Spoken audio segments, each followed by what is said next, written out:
Good evening. I'm your host, Ken Shabby, and tonight we'll be talking about the international phenomenon Springfire Magazine. It's the biggest literary magazine in the world, but did you know it's been an important institution throughout history?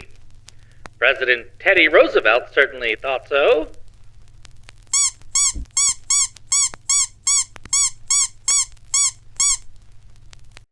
My fellow Americans, a nation cannot endure without a vigilant press and a people eager for truth.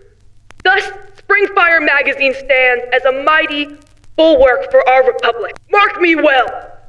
When such institutions thrive, so does the stability of important markets, including the very price of parsnips across the globe. Bully! Teddy's famous cousin Franklin even chimed in. My friends, in those dark days of war, victory demanded not only courage on the battlefield, but clarity and resolve here at home. Without the steady voice of Springfire Magazine and the regular supply of parsnips, we could not have rallied the spirit needed to overcome the forces of tyranny in Germany and Japan. Even Joey Stalin had thoughts on Springfire. Comrades, there is a menace more dangerous than armies, more subversive than spies. Springfire Magazine. It seeps like army sauce into the minds of men, filling them with ideas. Dangerous ideas. If it is not crushed, it will unravel the very fabric of communism itself. Meow. Comrades, true revolution is not only forged in the production of parsnips, but in the hearts and minds of the people. Springfire Magazine, meow, is a great leap forward in dot, a cultural revolution online, awakening the masses to new ideas and new strength. Meow. Yay!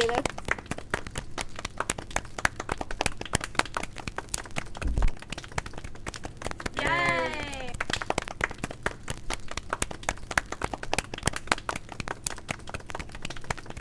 Robert Oppenheimer had a slightly less positive perspective on this literary movement. Who knew the world would not be the same? I remembered the line from the sacred Jedi texts. Dexter Jester is talking to Obi-Wan and says, "Now Springfire has become death, the destroyer of worlds." John F. Kennedy had some pretty sweet thoughts about Springfire Magazine. 2,000 years ago, the proudest boast was Civis Romanus Sum. Today, in the world of freedom, the proudest boast is Ich bin ein Springfire Donut. Even in today's world, politicians offer their perspective.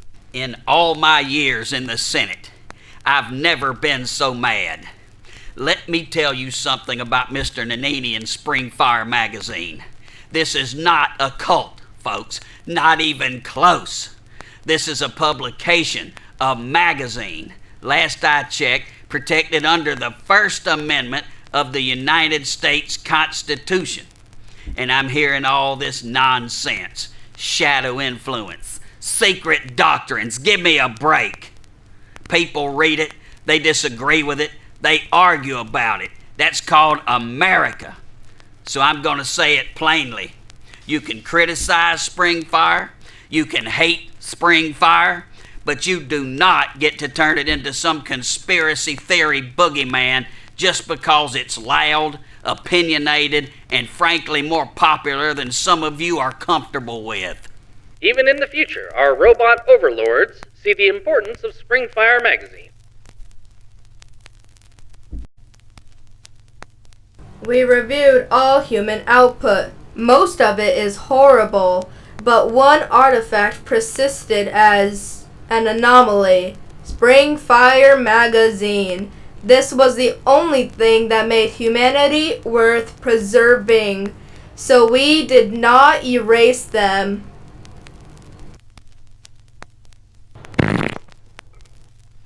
So submit your best work to Springfire Magazine at springfiremagazine@gmail.com and read some amazing student work at springfire.org. And that's the news. Good night.